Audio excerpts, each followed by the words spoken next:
Mais uma vez, boa noite. Hoje o tema nosso aqui da organização é a escravidão.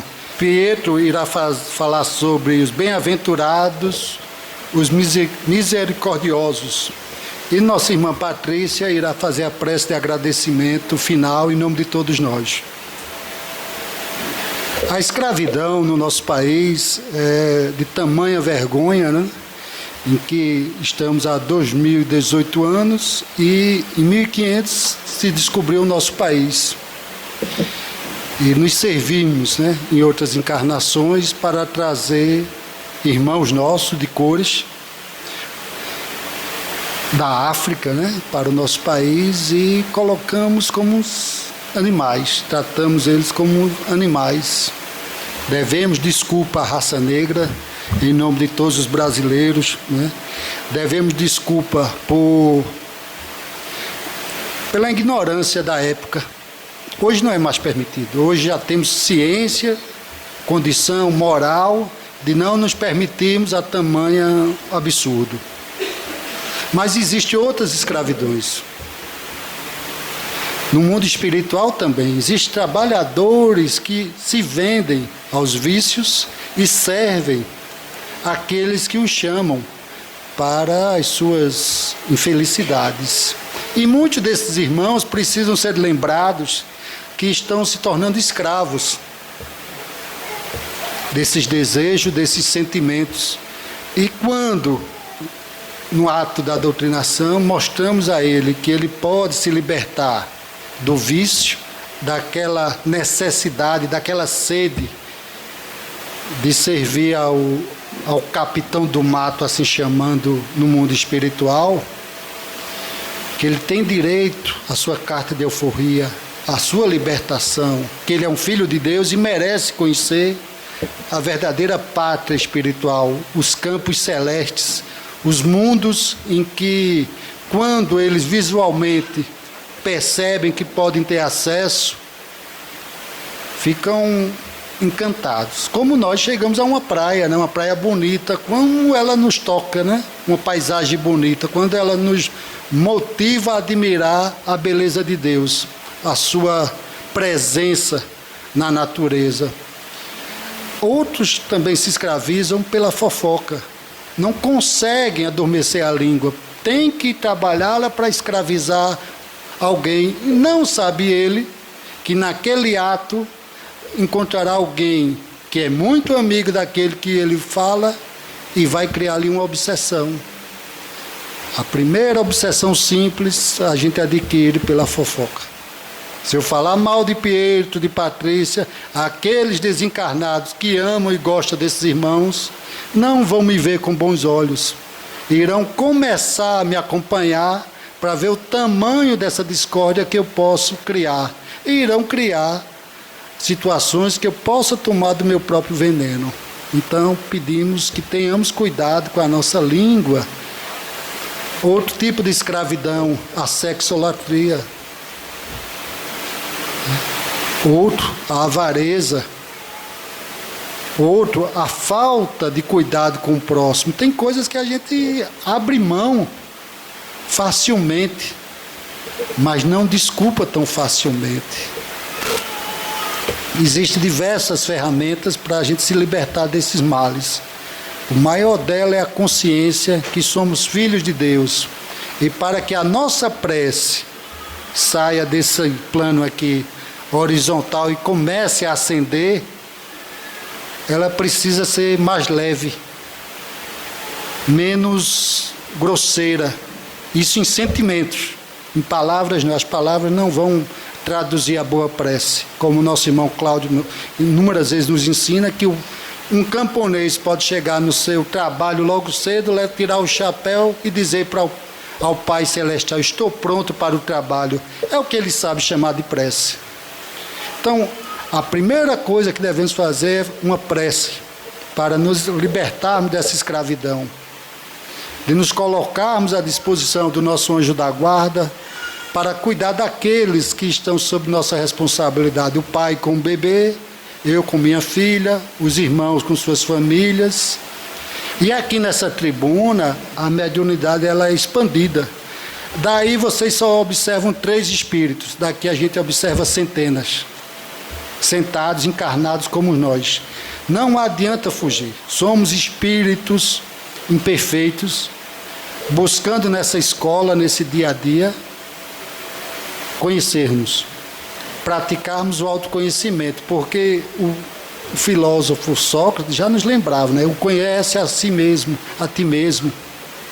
Então, cada dia, cada segundo é muito importante para nós, que possamos praticá-lo, esses instantes de segundo, com sabedoria, ouvindo nossos sentimentos.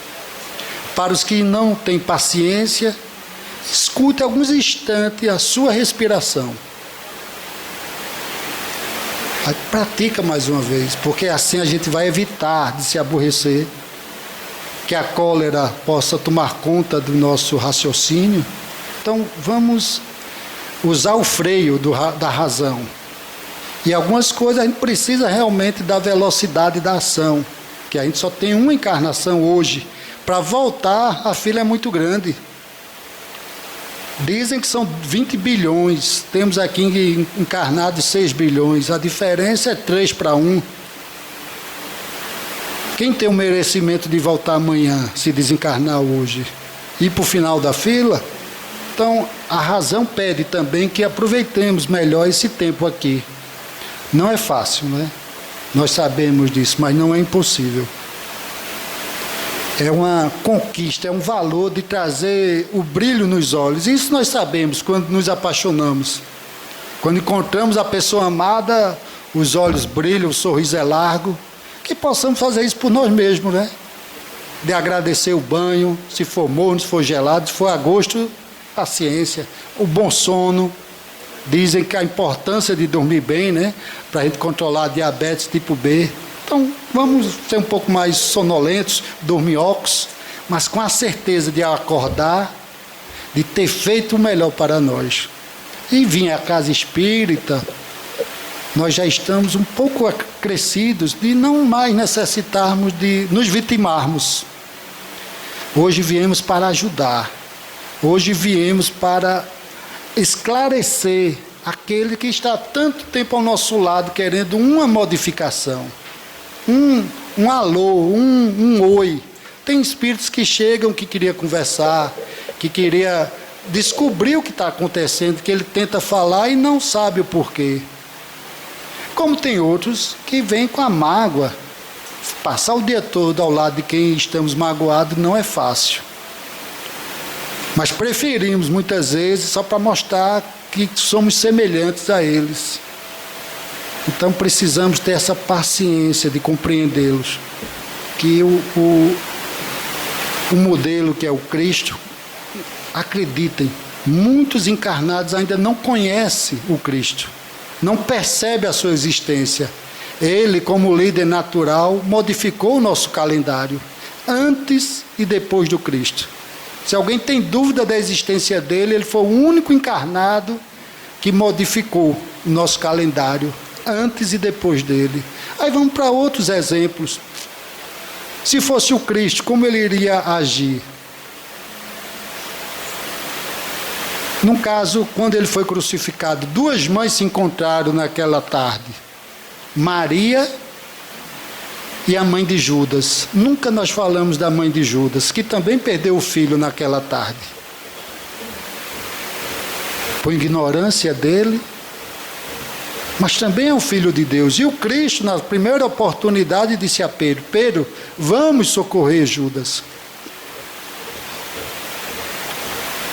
E vamos lembrar das mães que sofrem hoje, por os filhos ainda não compreenderem as situações que vivem, mas que possamos dar o nosso melhor. E esse melhor vem através da prece agora, para que possamos nos desprender, nos colocar na condição de servidores do Cristo. Hoje essa nova falange aqui, ela está pronta para o trabalho, que tiramos o nosso chapéu para nós mesmos, que possamos lavar os pés daqueles que aqui chegarem, para que possamos acolhê-los como irmãos, sem filosofia, mas de alma disposta a servir. E amanhã, no nosso dia a dia, lembrarmos que podemos atender quem chega ao nosso balcão do comércio, do trabalho, do escritório, com sorriso, com respeito, com educação e com vontade de facilitar a vida dessas pessoas, porque muitos estão aprisionados. Precisam apenas que sejam virada a chave. Mandela lembra, né, que passou vários anos preso, mas se ele não tirasse o ódio dentro dele, ele continuaria preso. Então, para sairmos dessa escravidão, precisamos livrar os nossos semelhantes das suas escravidões também. Que não sejamos escravocratas mais. Que sejamos abolicionistas, como Joaquim Nabuco e tantos outros. Não tenhamos vergonha de lutarmos pelos mais fracos. Possamos realmente servir ao Cristo, protegendo essas pessoas que precisam do cuidado, de um ouvir, de um colo, de um abraço, do silêncio muitas vezes, e não de respostas prontas, mas de sentimentos.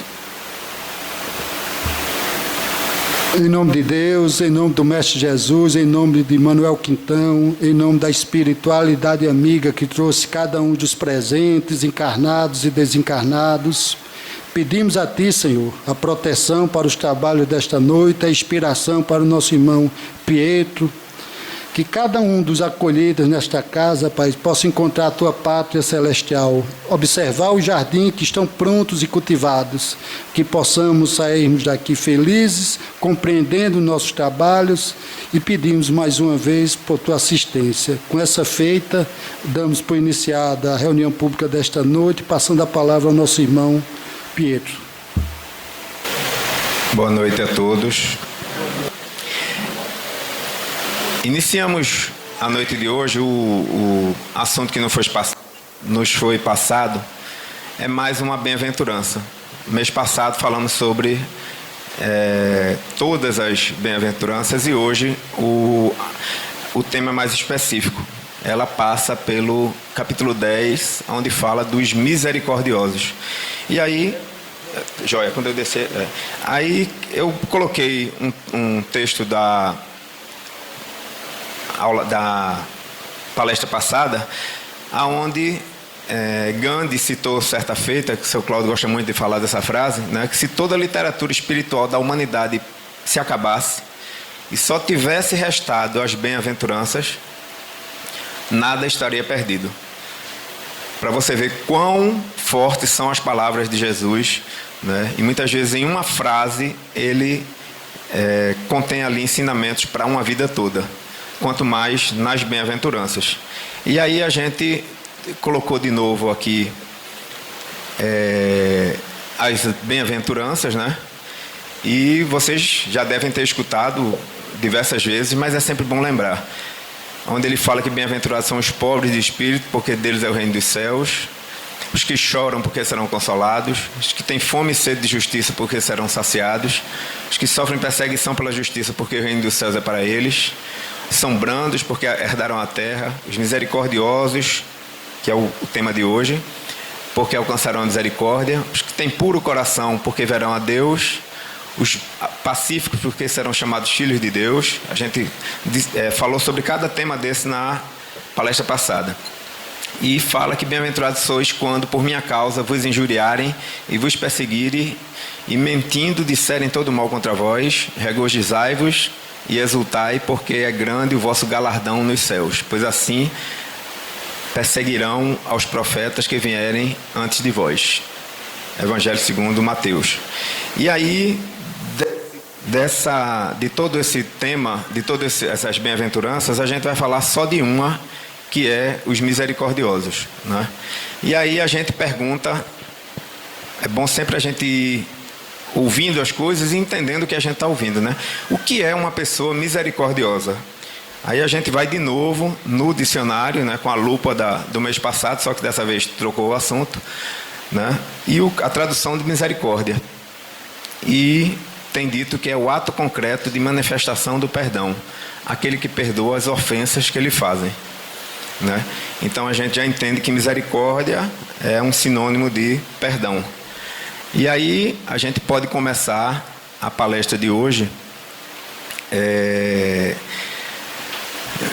Lembrando, e aí eu gosto sempre de chamar para o lado do estudo, a gente sempre coloca a codificação, a lembrança da necessidade de se ler e estudar a codificação, para que vocês entendam tudo o que acontece na vida, né? São 5 livros, e ao final da leitura desses 5 livros, vocês vão realmente ter base, vão ter entendimento para responder qualquer pergunta que lhes fizerem, né, sobre o Espiritismo, sobre a vida, sobre de onde viemos, quem somos e para onde vamos. E eu peguei esse resumo que eu achei muito interessante. O Livro dos Espíritos foi dividido em 4 partes, né? Às vezes, quando a gente fala sobre a necessidade de fazer o Evangelho no lar, e as pessoas dizem, não, eu estou fazendo aleatoriamente. E aí eu costumo sempre perguntar, você já estudou? E eu acredito que no seu estudo, a professora dizia para ler da primeira página até a última, né, para você entender o assunto. De nada adianta você pegar, vamos mudar o exemplo, uma receita de bolo, abrir no final, né, já está as misturas prontas, já estão os ingredientes misturados, você não entende o que é que está acontecendo ali. Ao passo que, se você começar do começo do livro de receitas, você vai ter passo a passo, ingrediente a ingrediente, e você vai conseguindo entender. Então, a primeira parte do Livro dos Espíritos ficou muito pequeno para ler, mas é muito rápido essa parte. Ele fala das causas primárias, né? Quem já teve a oportunidade de ler o Livro dos Espíritos, primeira pergunta, ele pergunta que é Deus. Não é quem é Deus, nem o que é Deus. É que é Deus. Inteligência suprema, causa primária de todas as coisas. A resposta é que Deus é a inteligência suprema, causa primária de todas as coisas. Deus não é uma pessoa. A gente ainda vem com esses atavismos, né, essas amarras do passado, né, das religiões. A minha, no caso, era católica, e das vidas anteriores. E a gente tem a ideia de Deus um homem, né, um senhor, uma pessoa velha, porque na época que foi concebida, foi criada a imagem de Deus, a sociedade era patriarcal, necessitava da figura de um homem mais velho, representando toda a sabedoria, toda a pureza da pessoa mais velha. Mas eu costumo dizer que, se a gente tivesse que identificar Deus como homem ou como mulher, né, para mim Deus é muito mais mãe do que pai, porque mãe ama mais, a mãe é mais amor, a mãe é mais cuidado, a mãe gera, pare, alimenta, acompanha, né? E para a gente ter uma ideia de amor, não de personagem. Então Deus é amor, Deus é a inteligência suprema, causa primária de todas as coisas. Então a primeira parte do Livro dos Espíritos fala de Deus, da matéria e do Espírito. A segunda parte, dentro do Livro dos Espíritos, né, ele vai fazer uma comparação do mundo espiritual, né, e do mundo dos espíritos. E aí ele faz uma análise, comparação, observação detalhada do universo ou do domínio a ser estudado. Todos os conceitos fundamentais são explicitados, tendo em vista a formulação das leis. Então você vai tendo uma sequência de estudo na segunda parte. Na terceira parte você tem a base das leis morais, onde ele fala sobre as leis morais, formulação das leis, fala das leis que regulam o universo, né, que são leis universais, não são leis só para a Terra, são leis para todo o universo. Lei da ação, reação, lei da... agora deu um branco na cabeça aqui, mas ação, reação... Quem mais? Quem? Causa e efeito. São 10 leis, né? Afinal, lei de amor e caridade. Lei do trabalho. E aí são as leis que regem o universo, não que regem o planeta Terra. Na quarta parte, que é a última parte, o Livro dos Espíritos é em quatro partes, ele fala das esperanças e das consolações.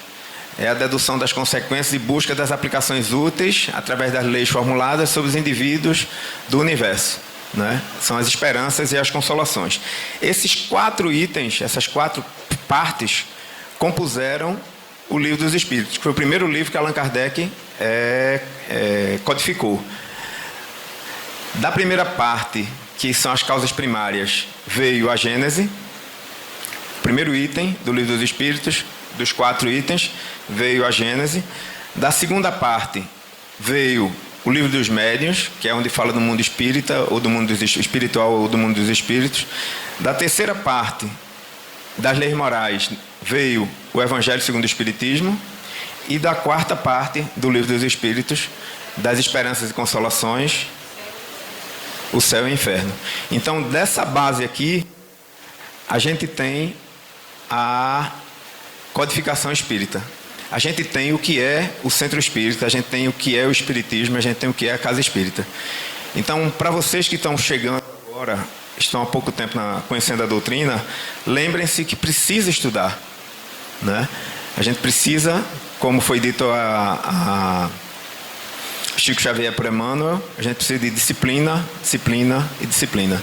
A gente precisa de disciplina no portar, disciplina no estudar, disciplina no agir, né? A gente tem que estar... Não adianta você só achar que veio para a casa espírita que está tudo resolvido, né?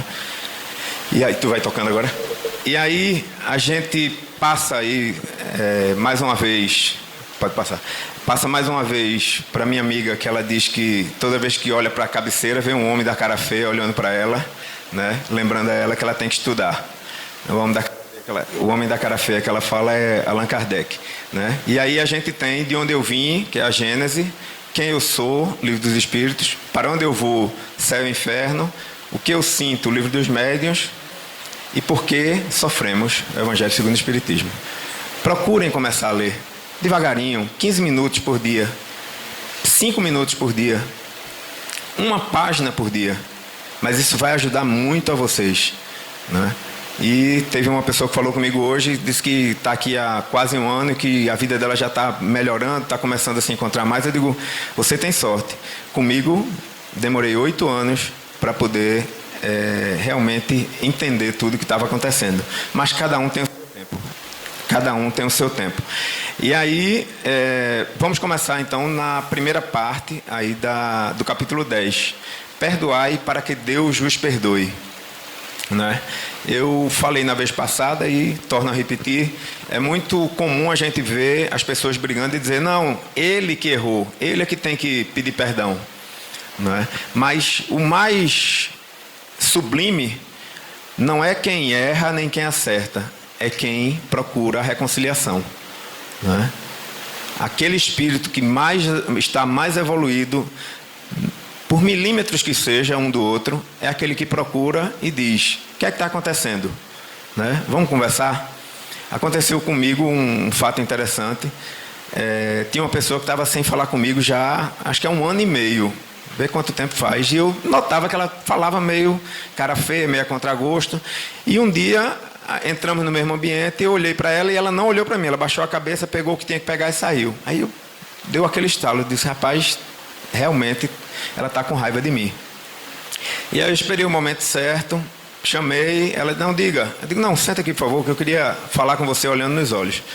E eu disse, o que é que está acontecendo que a gente está brigado? Porque eu não me lembro mais.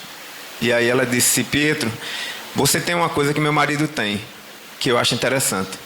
Você esquece das coisas, mas eu não esqueço. Porque naquele dia, aí disse o dia, disse o mês de 2016, não, de 2017, você falou isso, isso e isso. E depois eu falei com você não falou comigo. E eu falei rindo, você falou cara feia. E aí eu fiquei logo com raiva e pronto, e estou com raiva até hoje. Eu digo, meu Deus do céu, né? Eu pensei comigo.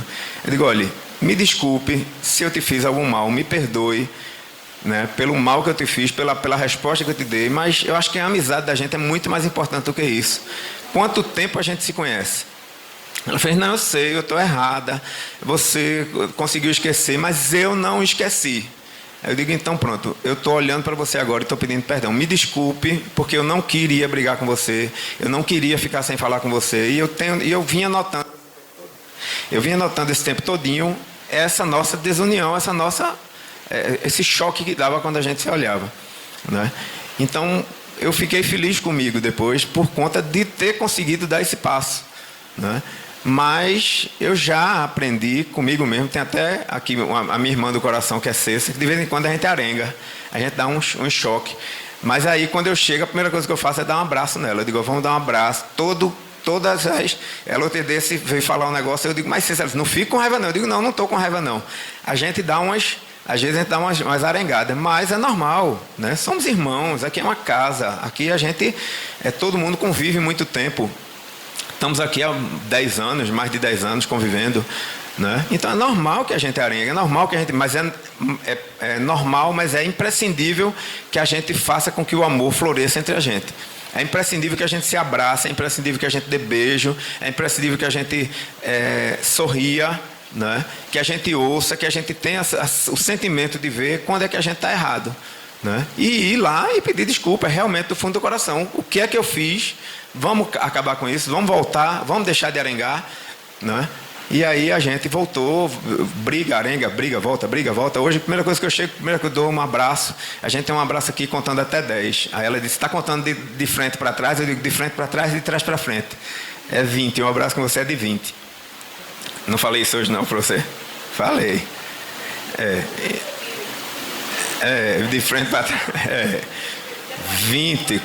Então, levem esse exemplo, né, desse abraço que a gente tem aqui. De vez em quando você vê a gente se abraçando aqui, né? Um abraço é um passe, né? Então, chegar em casa, abrace as pessoas da sua casa, né? Abracem seus amigos, abracem seus colegas de trabalho, né?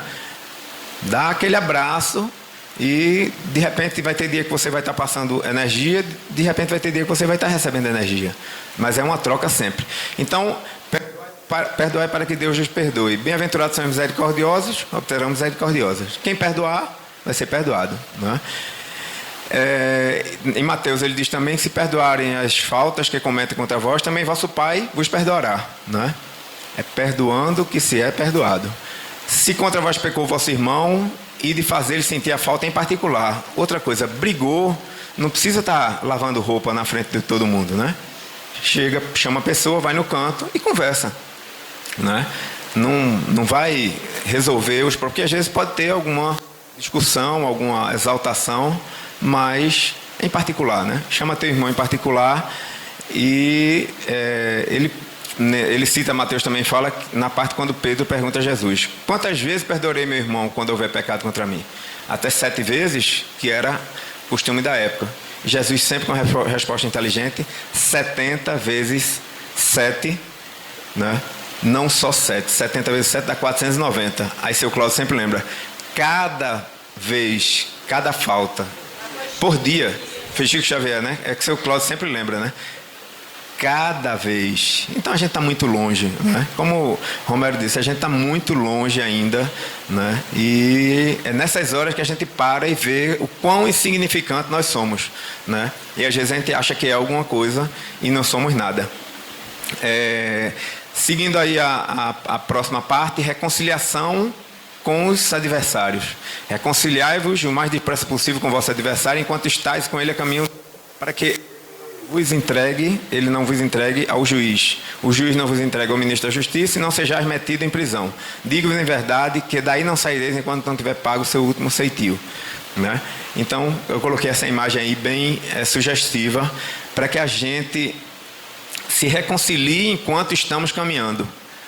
O nosso caminhar é a nossa vida aqui na Terra, é nessa existência que nós estamos tendo agora. O nosso caminhar é o nosso conhecimento da doutrina espírita enquanto assistindo palestra aqui. Então não adianta você dizer depois, né? Eu não sabia. A quem muito foi dado, muito será cobrado. Está sendo dado para vocês aqui a oportunidade de entenderem tudo o que está acontecendo. O Espiritismo ele traz esse mérito que ele consegue explicar para vocês muitas coisas que as igrejas dizem que é porque Deus quer. É porque Deus quer e acabou. Não, por que Deus quer? Por quê? Por quê? Por quê? Toda pergunta vai ter uma resposta, né? E aí a gente, lendo esse capítulo, esse item, né, reconciliação com os adversários, a gente vê o quanto é importante que a gente realmente consiga se soltar dessas amarras, né, e consiga seguir em frente. Deixa eu pegar um papelzinho aqui, ver se tem algum lembrete.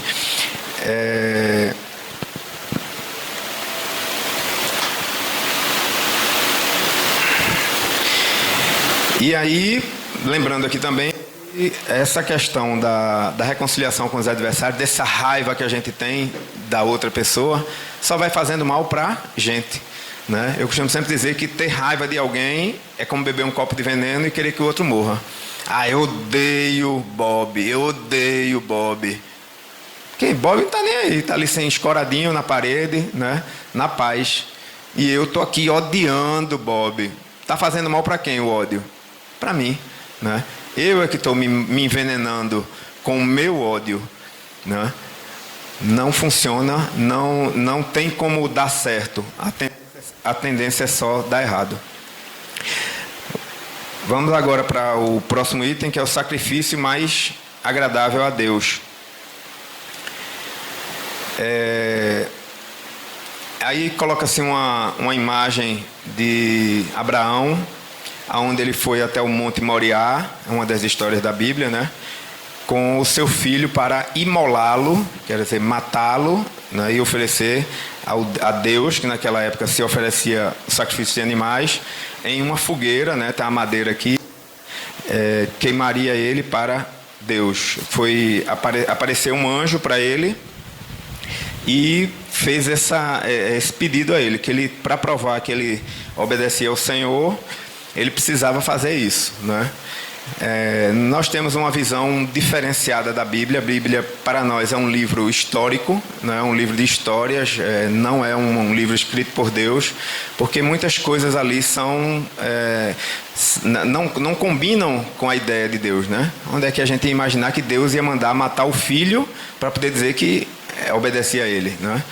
Existem muitas explicações que são dadas, isso rende até uma palestra. Eu vou até falar com Leandro para ver se no próximo ano a gente consegue colocar essa palestra sobre a Bíblia, explicando o que é a Bíblia, como a Bíblia foi escrita, reescrita, né, como ela foi adulterada e como se perderam existem muitas histórias que não condizem com a ideia que nós temos de Deus, inteligência suprema, causa primária de todas as coisas, né? Então, nessa cena, nesse capítulo, nesse item, ele fala que: se portanto, quando fordes depor vossa oferenda ao altar, vos lembrar de que vosso irmão tem qualquer... Sim, só voltando à história de Abraão. Abraão levou o filho dele e foi com os empregados, né? Recolheu a lenha, recolheu tudo, levou tudo para o Monte Moriá e disse para os empregados: fiquem aí. E ele disse: cadê o carneiro? Que era geralmente um carneiro que se oferecia. Disse: não, o Senhor irá prover, esse carneiro vai aparecer. Mas não, era o filho. Quando ele chegou lá, deitou o filho, que se preparou para apunhalar, né? Aí apareceu o anjo do Senhor e disse: para, não faz isso. Estávamos fazendo isso aqui, Deus estava fazendo isso aqui só para saber se você realmente... Vê que coisa, né? Insana para Deus, inteligência suprema, causa primária de todas as coisas. Para tudo, não. Aí apareceu um carneiro agarrado com os chifres, agarrado num arbusto, e aí ele pegou o carneiro e imolou e fez em sacrifício para Deus, como se Deus precisasse de um carneiro pegando fogo, né, para ficar satisfeito. Aí Jesus veio e mudou essa cultura e disse que não existia mais o sacrifício material, que o sacrifício agora era espiritual. E aí ele fala: irmão, se vos lembrardes, quando estiver indo para o altar, levar a oferenda, né, que era a linguagem que Jesus tinha que falar naquela época. Se você lembrar, a pilha não está, a pilha está fraquejando. Vou continuar aqui. Se você lembrar, depois tu aumenta um pouquinho, Ricardo, bota mais agudo. Se você lembrar que tem alguma coisa, você tem alguma contenda contra seu irmão, né, volta. Ricardinho, pega aqui na sacola tem bateria, pega uma nova e troca, por favor. Dá pra ele. Se você tem alguma contenda contra seu irmão, vai lá, deixa essa vossa dádiva junto ao altar e diante reconciliai-vos com vosso irmão. Depois então voltai a oferecer. Quer dizer, era tão importante oferecer aquele sacrifício para Deus, mas era mais importante ainda se reconciliar com seu irmão, né? Para tudo, se reconcilia e depois continua. Vou para o centro espírita, estou brigado com alguém.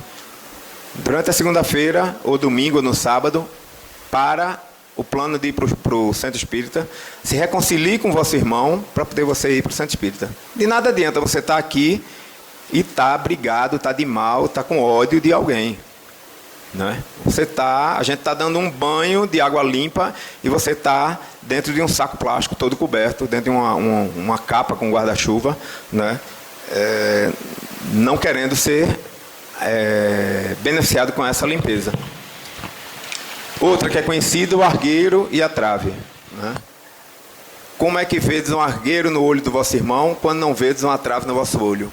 Ou como é que dizeis ao vosso irmão, deixai-me tirar esse argueiro do teu olho, vós que tendes uma trave?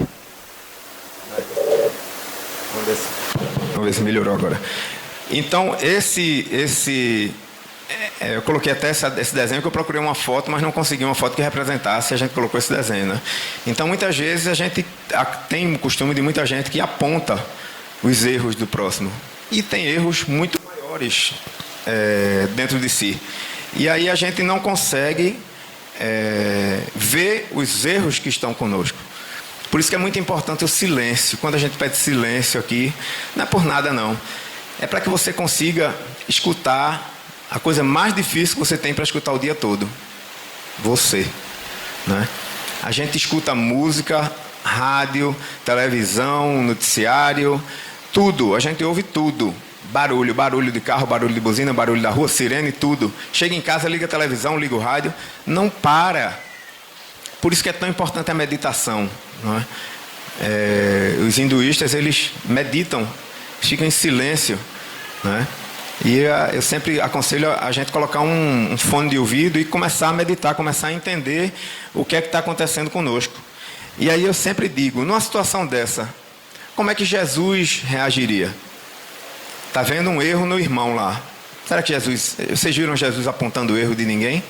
Não viram, né? Então é mais um ponto que a gente tem que parar e pensar e refletir, né? Antes de apontar o erro em alguém, né? Vamos parar um pouco e pensar, o que é que eu estou ganhando com isso? Nada, né? O que é que eu estou apontando em meu irmão? O que é que eu estou apontando em meu irmão? Será que está acontecendo comigo também? A reflexão. Mais um. Não julgueis para não ser julgados. Atire a primeira pedra aquele que estiver sem pecado. Não julgueis a fim de não ser julgados, porquanto serei julgado conforme houver julgado os outros. Empregar-se-á convosco a mesma medida de que vos tenhais servido para com os outros, né? O que a gente fizer é a lei do retorno, uma das leis que a gente estava falando, leis universais. O que a gente fizer vai ter retorno, né? Se eu estou julgando, eu vou ser julgado. Se eu estou condenando, eu vou ser condenado, né? Por isso que às vezes, quando chega alguém para comentar alguma coisa de um terceiro, tira por menos. Também não chegue para questioná-lo, inquisitá-lo logo na hora, não, senão vai criar uma situação constrangedora. Mas diz, deixa para lá, vamos falar de outra coisa, tu viu aí o que aconteceu e tal, muda de assunto. Se a pessoa continuar insistindo, rapaz, não, olha, muda de assunto, terceira vez, você diz, vamos parar de falar, deixa a vida dele, né? Quem somos nós para estar julgando o nosso irmão? Deixa o time que ele gosta, o partido político que ele gosta, né? A sexualidade, a opção sexual que ele gosta, é na nossa conta, né? Vamos cuidar da nossa vida, da nossa parte moral, e como o Romero disse, vamos cuidar do exemplo, como ele falou no meu ouvido, né? Vamos dar o exemplo. Essa é a nossa missão enquanto espíritas. E aí, tá joia? Então aí eu coloco uma parte conhecida, né? Então os escribas e fariseus lhe trouxeram uma mulher que fora surpreendida em adultério. E pondo-a de pé no meio do povo, disseram a Jesus, mestre, essa mulher acaba de ser surpreendida em adultério. Ora, Moisés, pela lei, ordena que lapidem, joguem pedra nas adúlteras. Qual a sua opinião sobre isso? Eles sempre ficavam testando Jesus para que Jesus falasse alguma coisa que fosse contrária às leis, né, vigentes na época. E essa mulher, vocês lembram o nome dela, da mulher adúltera? Maria? Não tem nome nas escrituras. Eles se referem apenas como uma mulher adúltera, né? A parte que me coube de estudar, não existe essa referência de nome na Bíblia, mas atribuiu-se a Maria de Magdala depois. No meu entender, é sempre bom que a gente deixe bem claro isso. o entendimento, quando se fala aqui na tribuna, não é a opinião da casa Manuel Quintão, nem a opinião do Espiritismo, é a opinião de quem está falando. Então, no caso, na opinião de Pietro, né, usou-se o nome de Maria Magdala, Maria Madalena, como para que se denegrisse o nome dessas pessoas, né? E Jesus, nessa cena, existe também a figura do adulterador. Se existe uma adúltera, existe um adulterador também, mas não se fala, para se ver que na época a ideia era de uma sociedade machista, né? De uma sociedade patriarcal. Então é só a mulher que era condenada à lapidação, que jogassem pedras para que ela morresse. E Jesus se agacha e começa a escrever e diz: atirem a primeira pedra aqueles que tivessem pecado, né? E falam que ele começou a escrever ali no chão os pecados, né? E os mais velhos foram saindo primeiro e depois os mais novos. Não ficou ninguém. E Jesus disse, né, para ela que ela fosse embora. Quem era ele ali para condená-la? Olha o exemplo que Jesus está dando, né? E aí seguiram e ela foi embora. E ele diz: vá e não tornes a pecar, né? E Jesus nunca disse, também outra passagem interessante, eu te curei. Eu te curei. Não, vai, a tua fé te curou, né? Vai, a tua fé te curou. Pode passar. E aí eu coloquei esse exemplo aí das pedras, e para lembrar das pedras que existem no hoje. São as pedras faladas, né, que machucam tanto as pessoas. São as pedras escritas. São as pedras virtuais também, que ferem tanto as pessoas. Então tenhamos cuidado com o que escrevemos, com o que falamos e com o que postamos também nesses tempos de internet. Mais um item na frente, ele fala da instrução dos espíritos. Sempre em final de algum capítulo ele vai e diz a instrução, o que é que os espíritos querem dizer com tudo aquilo que foi lido. E aí ele fala: confrontar estas palavras de misericórdia com a oração tão simples, tão resumida e tão grande em suas aspirações que Jesus ensinou aos seus discípulos, que é o Pai Nosso, né? Pai Nosso que estás no céu, santificado seja o vosso nome, venha a nós o vosso reino, seja feita a vontade, assim na terra como no céu. Perdoai as nossas ofensas, assim como nós perdoamos a quem nos tem ofendido, né? E aí, se a gente não perdoa quem nos tem ofendido, como é que a gente pode pedir perdão das nossas ofensas? Perdoai as nossas ofensas, assim como nós perdoamos. Então precisamos realmente parar e ver se estamos perdoando a quem nos tem ofendido. O esquecimento completo, absoluto das ofensas é peculiar às grandes almas. O rancor é sempre sinal de baixeza e de inferioridade. Não ouvideis que o verdadeiro perdão se reconhece muito mais pelos atos do que pelas palavras. Paulo, apóstolo, Leão, 1861. E aí a gente segue justamente nesse pensamento, né, de que a gente não pode se achar verdadeiro seguidor do Cristo se a gente não tiver tentando seguir os exemplos do Cristo. Tentando, eu não digo nem seguindo os exemplos do Cristo. É ser muito presunçoso, pelo menos da minha parte, achar que eu estou seguindo os exemplos do Cristo, né? Eu sempre digo que eu estou tentando seguir os exemplos do Cristo, que são muito difíceis, né? Se a gente for realmente analisar letra por letra, palavra por palavra, sentimento por sentimento. Aí ele fala da indulgência, que é uma palavra que eu aprendi aqui na casa com João que doutrina sempre com Carla Júlia, João Rocha, né? Ele não sabe disso, se ele estivesse por aqui hoje ia ficar sabendo. Eu sempre tinha dúvida, né, nas palavras, e por mais que lesse, não gravava. E um dia ele deu uma palestra e ele falou isso: sede benevolentes para com todos, palavras de Jesus, e indulgente com as imperfeições alheias. Aí, pum, acendeu uma luzinha. Sede benevolentes para com todos, seja bom com todo mundo, e seja indulgente com as imperfeições alheias. Quer dizer, não note as imperfeições alheias, não exacerbe as imperfeições alheias, não aumente, não divulgue as imperfeições alheias. E ele fala que a indulgência não vê os defeitos do outro, ou se os vê, evita falar deles, evita divulgá-los. Sede indulgentes com as faltas alheias, quaisquer que elas sejam. Não julgueis com severidade, senão as vossas próprias ações, e o Senhor usará de indulgência para convosco, como de indulgência houveres usado para com os outros. Né? Ação e reação, né? A cada um conforme as suas obras. Né? E é justamente isso. A questão da indulgência, a gente tem que ser muito cuidadoso. Eu fiz até uma anotação aqui. Né? Quando criticas, o que obtens de bom? O que é que você ganha criticando o seu irmão? Né? É difícil a gente responder isso. O que é que eu ganho criticando seu Cláudio? O que é que eu ganho criticando o Ricardo? O que é que eu ganho? Nada, mas a gente às vezes não consegue se controlar. E a gente critica.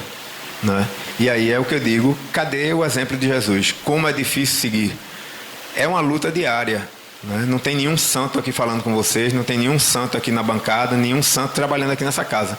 Somos todos caminhantes do mesmo caminho, errantes nos mesmos erros, mas estamos aqui tentando, semana após semana, dia após dia, mês após mês, ano após ano, tentando nos melhorar, um ajudando o outro. Essa é a nossa missão, é o nosso dia a dia aqui na Terra. Eu anotei mais um detalhe, como que ele fala, que todo orgulhoso que se julga superior aos seus irmãos encarnados é insensato. Né? A gente às vezes vê muita gente no trabalho, muita gente na faculdade, muita gente na nossa comunidade, na nossa rede de amigos, tantos físicos como os virtuais, né? Se enaltecendo das suas qualidades, né? Numa necessidade constante de se autopromover. E o fenômeno das redes sociais, o fenômeno da internet, ele trouxe isso muito mais à tona. Né? Então hoje, quando chega um prato, às vezes você vê a pessoa primeiro se preocupando em tirar a foto, para postar a foto, para mostrar que está comendo aquele prato, do que simplesmente saborear aquele prato com aquela pessoa que ela está no restaurante, né? Deixando aquele momento íntimo para os dois. Né? Então a gente às vezes vive momentos de autoafirmação coletivo, onde as pessoas precisam mostrar que estão felizes.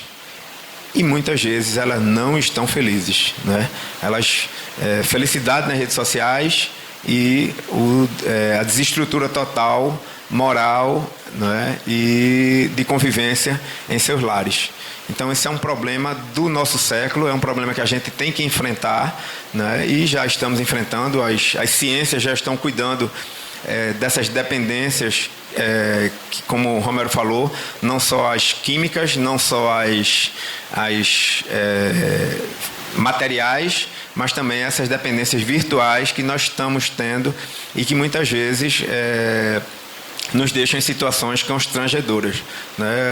Fomos para uma apresentação de teatro, um teatrinho pequeno, acho do tamanho dessa sala aqui, numa peça infantil, na escola onde meu filho estuda, e no meio da peça era um monólogo, uma criança estava falando e a pessoa conversando no celular lá atrás. Foi um constrangimento, porque todo mundo parou e olhou para trás. Amigo, desliga o celular para a gente parar um pouquinho para a gente poder assistir a peça aqui.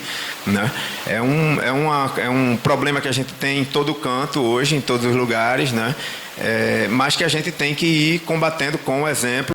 Tem aí no final, onde se fazem 3 perguntas, né?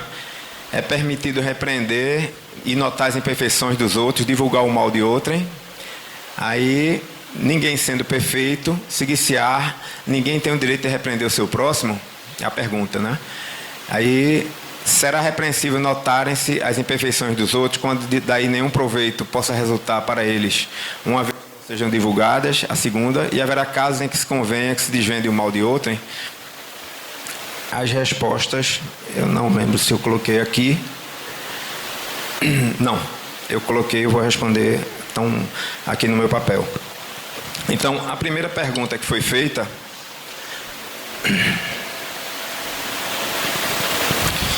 que é o final desse capítulo, Ninguém sendo perfeito, seguir-se-á que ninguém tem o direito de repreender o próximo, quer dizer, ninguém é perfeito e a gente pode repreender o próximo, certamente que não é essa a conclusão a tirar-se, porquanto cada um de vós deve trabalhar pelo progresso de todos, e sobretudo daquele cuja tutela vos foi confiada.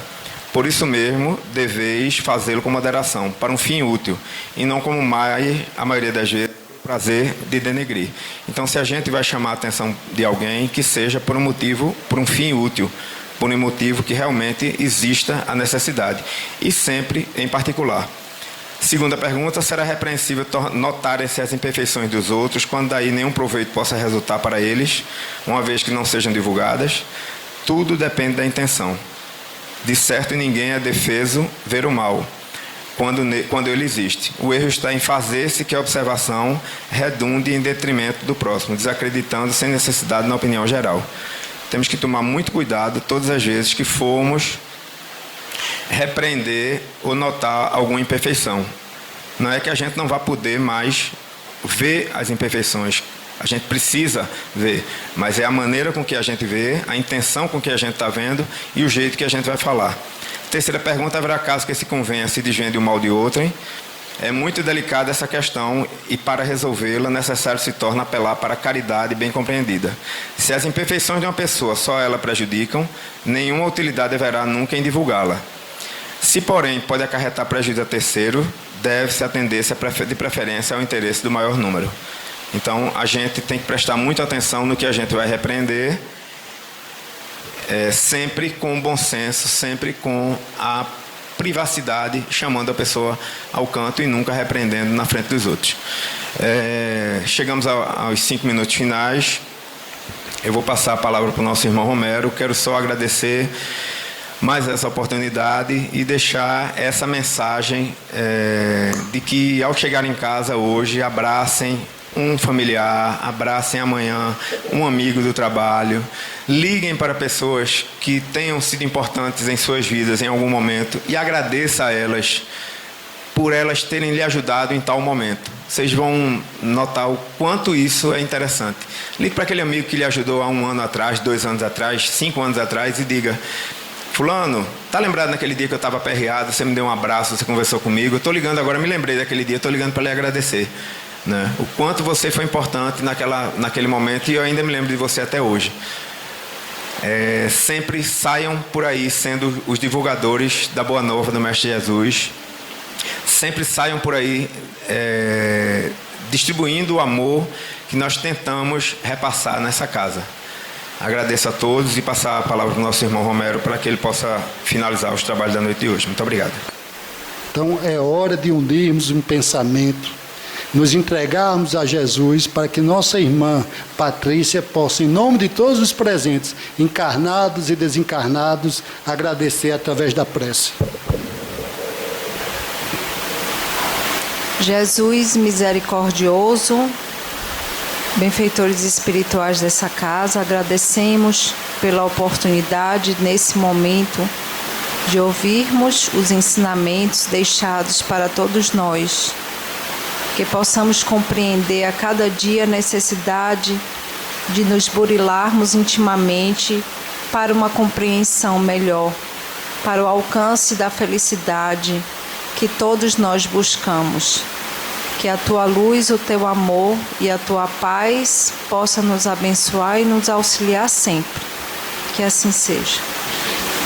Em nome de Deus, em nome do Mestre Jesus, em nome de Manuel Quintão, agradecemos ao irmão Pietro pelo estudo, agradecemos a todos, encarnados e desencarnados, pelo bem prosperar dessa reunião, que permaneçamos no silêncio, permitindo que a Boa Nova chegue às nossas razões. Com essa certeza, Pai, pedimos a Tua autorização para finalizarmos a primeira etapa do trabalho e darmos início à segunda etapa na Tua santa e divina paz.